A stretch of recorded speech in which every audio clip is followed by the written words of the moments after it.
Hey, it's your boy SergDragon, and welcome back to another edition of the Heavens Monsters podcast. With me always and returning is T-Money, King of Puppies. There you go. I want to say your hellos to everybody. Hello, everybody. Tell them why you couldn't be there for SummerSlam. Survivor Series. My stepfather had a business trip, and my mom went with him to Orlando, Florida, so I wouldn't be able to make it to Sergio's wrestling show.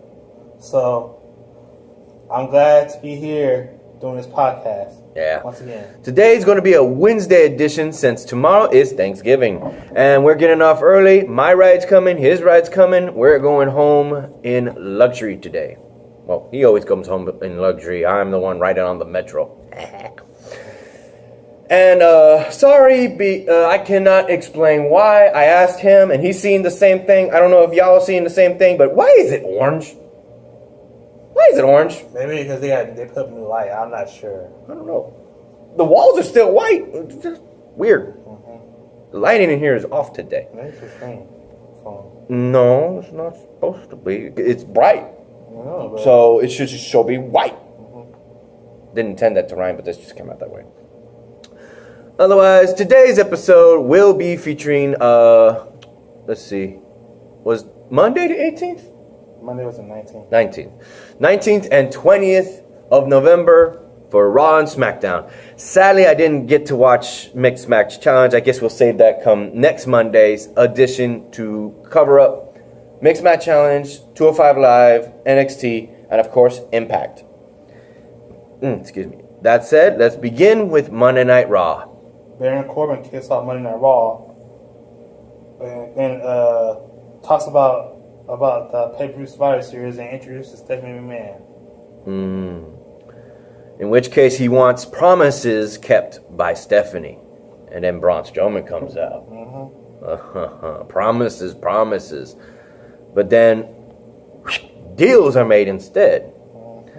So at TLC it would be Baron Corbin versus Braun Strowman in a tables, ladders, and chairs match. Oh my, this is going to be good. With stipulations riding on everything.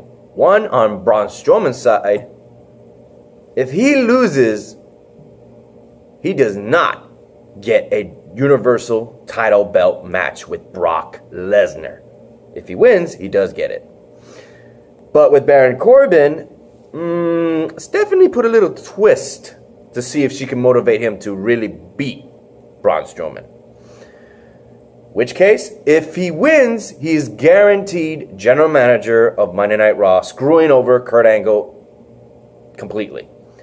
But if he loses, yeah, go ahead. He's no longer the general manager of Monday Night Raw. Or substitute, or a temporary, or whatever you want to call it. He is out of power.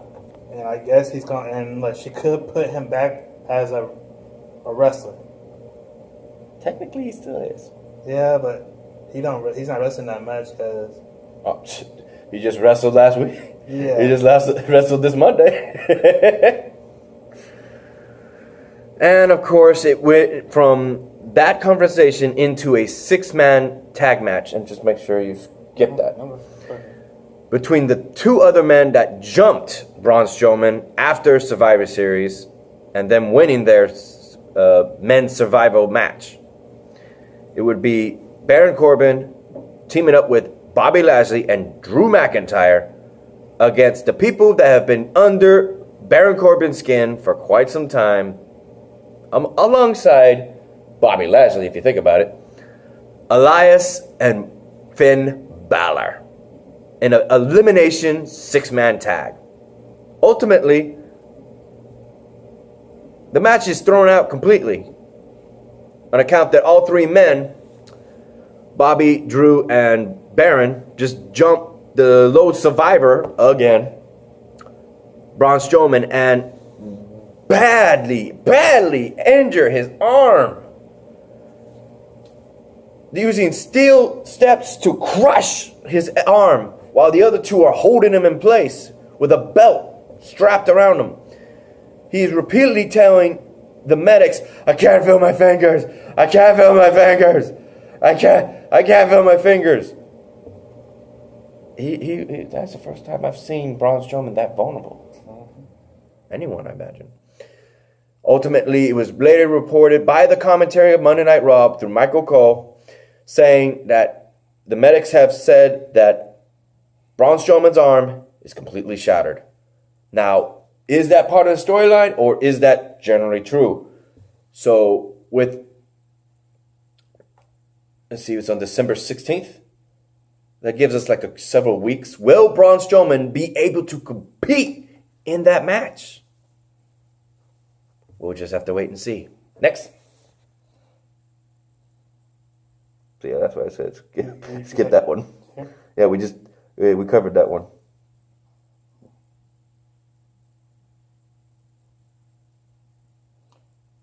Seth Rollins' music hits. Oh yeah. Now this is interesting. Seth Rollins calls out Dean Ambrose once again. And Dean Ambrose answers, but he's in the building and he sends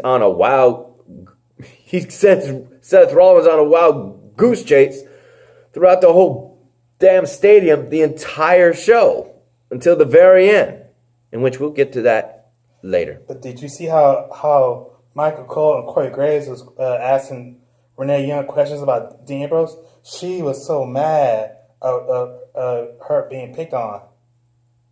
She felt like she was being picked on because of Dean Ambrose. Has anyone else noticed that Renee Young has become from babyface to heel commentator? Well, we don't know if she's heel yet because... if you're rooting for the bad guys and even, dare I say, Stephanie McMahon. Yeah, but she says she doesn't know what's going on with Dean Ambrose's head. No. I meant who she's rooting for and who she mainly talks well about. Mm-hmm. That's the thing. You pay attention to what the commentators are mostly franticking about. Yeah, and she does. And you know how you look at her, she's like, I don't want to answer these questions about Dean Ambrose. Why is everyone keeps No, I'm talking more than just Dean Ambrose. I'm talking about the whole show in general. Believe me, I know. Like, I'm saying what she's saying. Like Corey Graves, he's definitely a heel. Yeah, I'm just saying how she feels. She doesn't like people asking her questions about Dean Ambrose because it frustrates her. Mm. Yeah. Next. Mm-hmm. Bayley and Sasha versus Tamina and Nia Jax. Once again.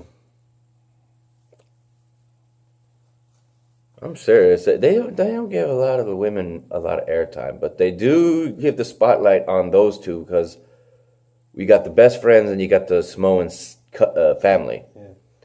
Not gonna lie, that was a good match. They just don't get the one women who don't get a lot of airtime because Nia Jax, because no one really Tamina, because no one really cares about Tamina Snuka.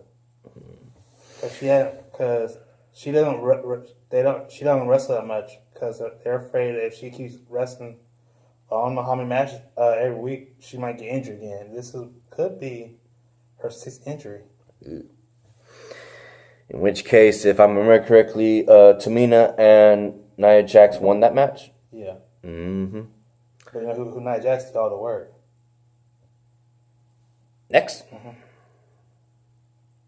Oh, while we're at it, a face that hasn't been on TV for quite some time, Titus O'Neil, was helping out Seth Rollins, spotting Dean Ambrose walking around while he was on camera in the background. We haven't seen Titus O'Neil since Titus Worldwide broke up. Mm-hmm. It's good to see he's still there. Yeah. Next. Oh, yeah. The Lucha House Party versus the Revival. Revival. After their loss at Survivor Series kickoff, the Lucha House Party versus the Revival was interesting to see, especially since the circumstance in their favor, for some odd reason, was all 3 members of the Lucha House Party would fight the 2 members of the Revival. Why? I don't know. With Baron Corbin making that decision, I thought that the Lucha House Party was about to turn heel they didn't. Instead, they end up winning the match in their favor. Next. Oh, and Drake Maverick was spotted backstage at the catering. People making fun of him. Urinating his pants? Yeah. Making all sorts of pee jokes. Have you tried the peas? Yeah. Don't get pissed. And then Drake Maverick tries to say, "You're gonna get," and then just start laughing like, what? Urine! I get the jokes, but it's like, come on. Seth Rollins backstage still trying to find Dean Ambrose. He's taking this burn it down thing to a whole new level than what Seth Rollins did. He's doing his shtick. Next. Ronda Rousey makes her way to the ring. Injured and all.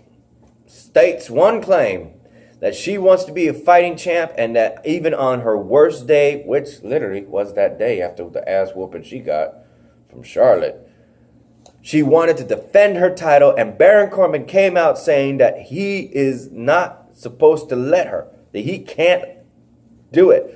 Ronda Rousey gets on his face and says, "If you don't, then I'll fight you." So he says, "I'm going to find somebody in the back to fight you right now, and whoever it is will be the new women's champion." It would turn out to be, later after commercial break, Mickie James. She was close. No, not really.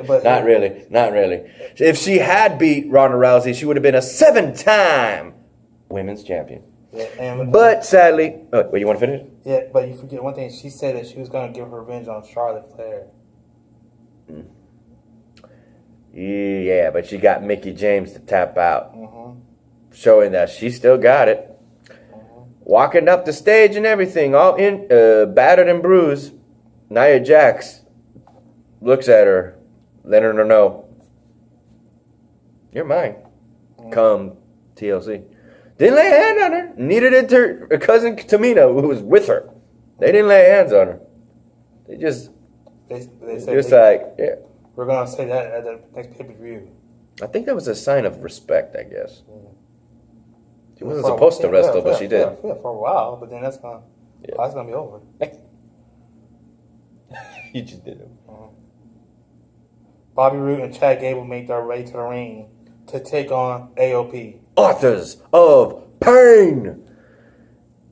And oddly enough, and I remember this because this was an upset.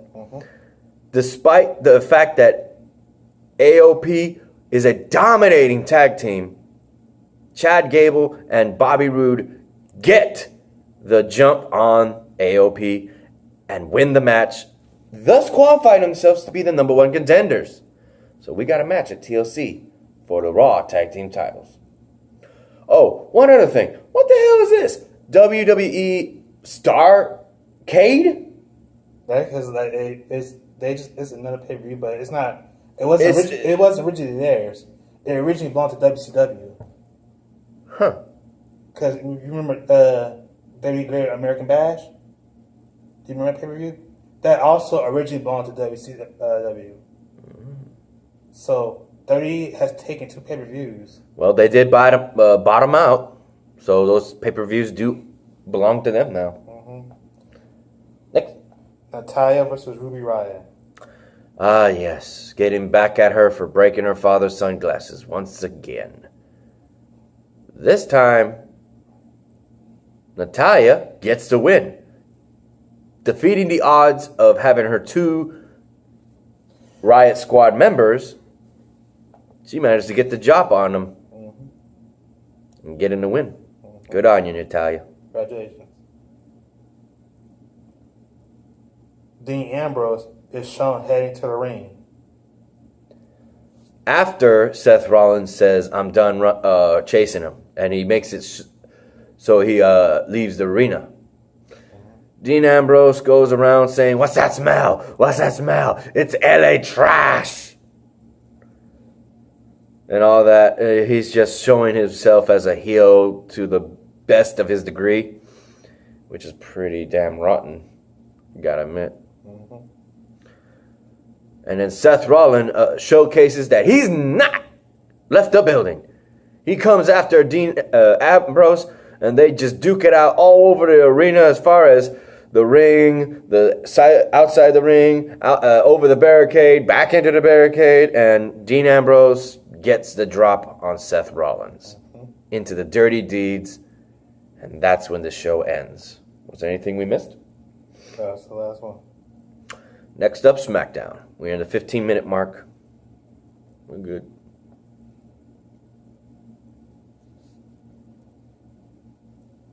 Keep seeing something moving around. Charlotte makes her way to the ring to address the issue of why. Why would you cost the match for SmackDown? Why would you assault Ronda Rousey in such an abusive manner? And why would you go so far as to attack not one, not two, but 5 to 6 different refs? All these questions and probably more. She answered. I think she turned heel. She said she did it for Becky. But you don't see no heel babyface wrestler doing that kind of stuff unless they're you just don't see it happen. That's just kind of odd. Well, there are those baby faces that tend to just beat the crap out of people. Yeah. But you say you did it for Becky. Becky's a heel. Mm-hmm. That's just weird. I guess they wanted to spice up the storyline. Yeah. And considering that she really couldn't put Ronda Rousey away, damn near tapped from the armbar if she didn't use her long legs to get out of the ring. We saw that, a replay of that. And she just beat her senseless on the pay-per-view. And said she was going to do it again. Meaning that TLC, they're going to be fighting respectfully, but don't be surprised one or the other shows up during their match. Since Ronda Rousey is fighting Nia Jax, don't be surprised Charlotte Flair shows up because it's United pay-per-view. So we might see them fight at Royal Rumble. I'm guessing. That'd be nice. And Paige music hits at this point, and as she comes out and the microphone says that Charlotte Flair doesn't apologize to anybody, but she has to apologize to referees, something like that. No, she later for no reason whatsoever. Paige told her that she should never put her hands on referees. Mm-hmm. And here, both me, Mikey, and Xavier, who I will also say in the descriptions down below, I will leave a link to their YouTube pages. So shout out to the boys. We all agreed that there was going to be a price to pay. We all thought she was going to be suspended indefinitely, but that wasn't the case. Instead, she was fine. How much, bro? It says right here. Say it. $1,000. $100,000. He is mini me. No, he's chubby me. No, I'm fat bastard. That is better. I'm gonna eat you. In my belly. Here, eat this in your belly. And Charlotte looks at her curiously. The Iconics makes their way out now. The Iconics. Iconics. You said Iconics. What do you call it? Iconics. Iconics. And says that, since y'all got... they wanted to take the money, thinking they were Paige's favorites. Mm-hmm. I hate girls like that. I really do. So Charlotte had this idea of them, both of them facing her, but one at a time. Yeah, she said, "Who's going to be the next Ronda Rousey?" Meaning, who's going to get an ass whooping? It would be Billie Kay, right? Yeah, Billie Kay and Peyton Royce. No, it would be Billie Kay one-on-one, and she made her tap. First match. And then she told Peyton Royce to get in the ring. So that makes Billie Kay, Ronda Rousey 1, Peyton Royce, Ronda Rousey 2. Although, during Paley, Peyton. Thanks to interference of Billy, the match was thrown out as a disqualification, but she still whooped both their asses. With a double spear! And a double face plant, place it, toss him. Stand on the stage, and she's telling everybody, bow to the queen. So you might be right about turning heel. But then, how's that work out? Becky Lynch is still the champ. And she's a heel. Charlotte, babyface, now turning into a heel. What the heck? If they do this, someone who's a heel right now can turn babyface. Not Bayley. Not Becky. Well, no, I'm talking about them. I'm talking about either the Iconics or Sonya Deville, Mandy Rose. Yeah. Speaking of which, go on to the next one. Okay. Whoop. Did you pass something? Okay. Okay, go. Rey Mysterio. Rey Mysterio versus Randy Orton. Rey Mysterio reminds everyone that he knows the history. That's not no, he's talking about backstage what Rey Mysterio is talking about his match with Randy Orton. Yeah, we can mention that later. Yeah, go ahead. But here's the Miz. Oh yeah, Miz TV. The one he was saying was supposed to be interesting. It was interesting, all right. I thought it would go differently, but I did not expect this. Miz offered Shane McMahon to be tag team partners. Best in the world together. And he gets a bunch of, sadly, no names from LA. And Shane McMahon is still battered and bruised from Braun Strowman alone, not to mention all the other things he did at Survivor Series. So it was just The Miz by himself fighting against those other two, which he was doing an easy job until the one, a Caucasian dude with the green tights, got a schoolboy pin on him and beat him. Those upsets really look bad on the pro wrestlers. And Shane McMahon is just like, was that supposed to impress me? And he's like, no. Hey,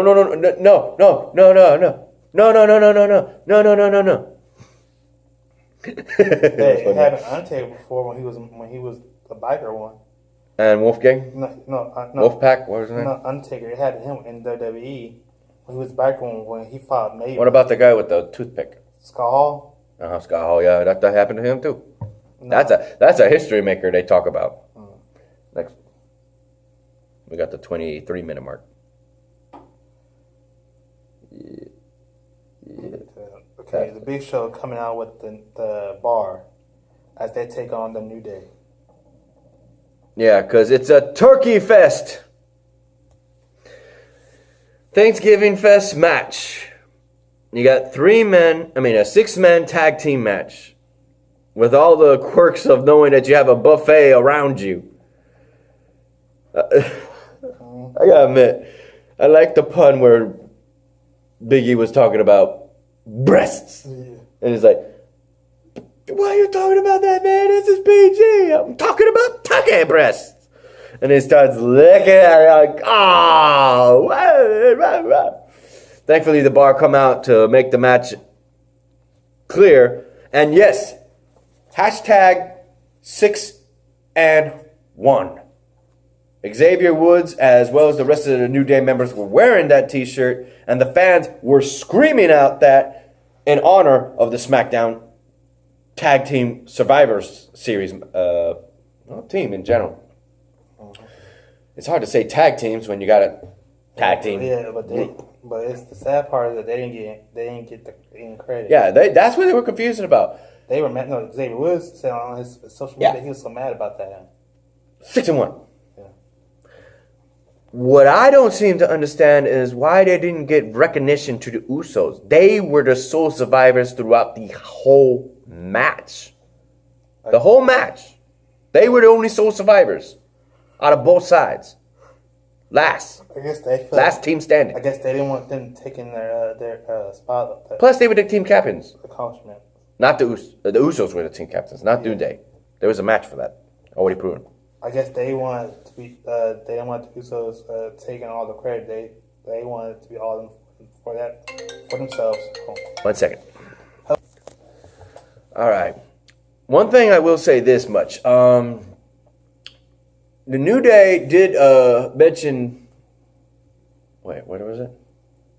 See, that call kind of screwed me up.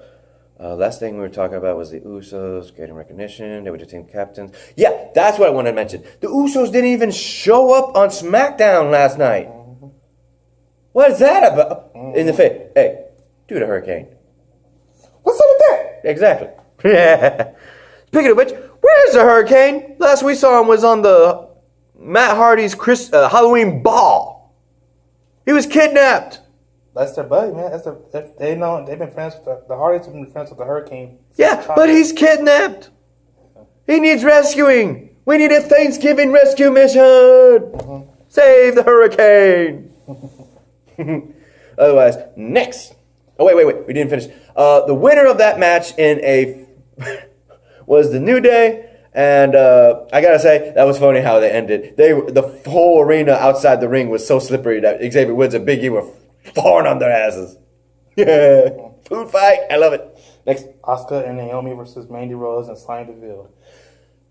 After coming from the commercial break, they mentioned Mandy Rose eliminating Sonya Deville in the Evolution Battle Royale.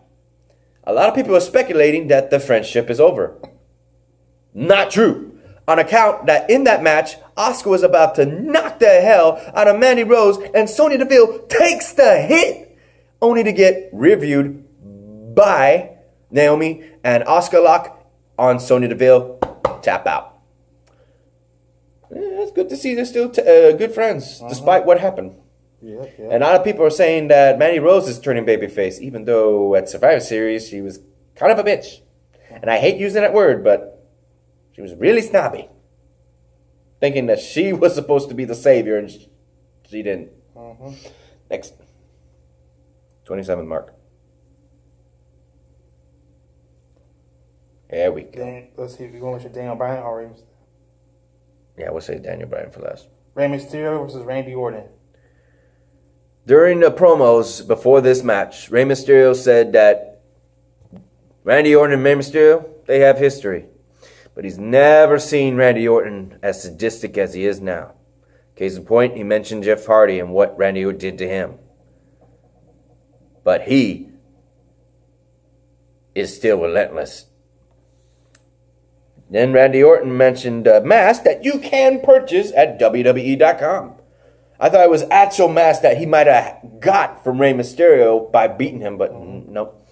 Nope, it was just a regular mask that you can purchase. He stated his claim that he's going to beat the living hell out of Randy Orton and just showcase how little he really is. Sadly to say, Randy Orton proved that point. Through that match, Randy Orton specifically aimed for that mask and was ripping it apart. And we were able to see Rey Mysterio's true face from that mask. And then even went so far as to beat him with two RKOs. One where Rey Mysterio is sliding out of the ring, RKO, and then he went back in the ring, RKO'd him again, and got the win. But he started beating the hell out of him and put a chair around his neck. And this is just a thing in wrestling nowadays. We're seeing more and more of this where the chair's involved around people's heads and just pushed into the pole. And Rey Mysterio's mask is ultimately taken, removed, and humiliated Rey Mysterio, and he's just walking away with that torn, bloody mask. Yes, and the security backstage come over there and attend to Rey Mysterio, and they put a towel around his head so no one would see what he looks like. Finally, the answers we've been waiting for. The interview with Daniel Bryan. He goes and starts talking in third person. Like, say, for instance, I say, SergDragon doesn't have to do this. Or T-Money doesn't have to listen to any of you. like that, like a questionable heel. That's what he was doing the whole time. He was mentioning his recovery process, which was interesting, and we learned certain ways to heal faster that he mentioned. That's good to know for other people who are injured and hoping to come back to the ring, whether they're in WWE, NXT, or any other wrestling brand in general. But it was because he said that he kept fighting for his dreams, and his dreams fought for him. He turned the page. Instead of a good term, he made it a bad term and made him all about himself. Said that he did intentionally hit AJ Styles in the balls. Yeah. He admitted it. And ultimately, he wants to remain the WWE champion. And this is just a new version of Daniel Bryan that we've never seen before. He says the yes chant is dead. He was saying that the yes chant was dying when AJ Styles was fighting. And he said, okay, yes chant is dead. So, I don't know if people will still do this. They probably will. Well, ladies and gentlemen, that's it for the show. We hit the 30-minute mark. I hope you enjoyed this show. If you like this video, give it a thumbs up. If you didn't, give it a thumbs down. Hit that subscribe button if you like the content. Hit the notification for the next video come Monday. Hopefully we'll do that. And I hope you enjoy your Thanksgiving, ladies and gentlemen. Enjoy the Thanksgiving Impact Wrestling. Say peace, bro. Peace. Happy Thanksgiving. Yeah, that's it. I thought you wanted to say something. All right. Peace out, y'all. Bye.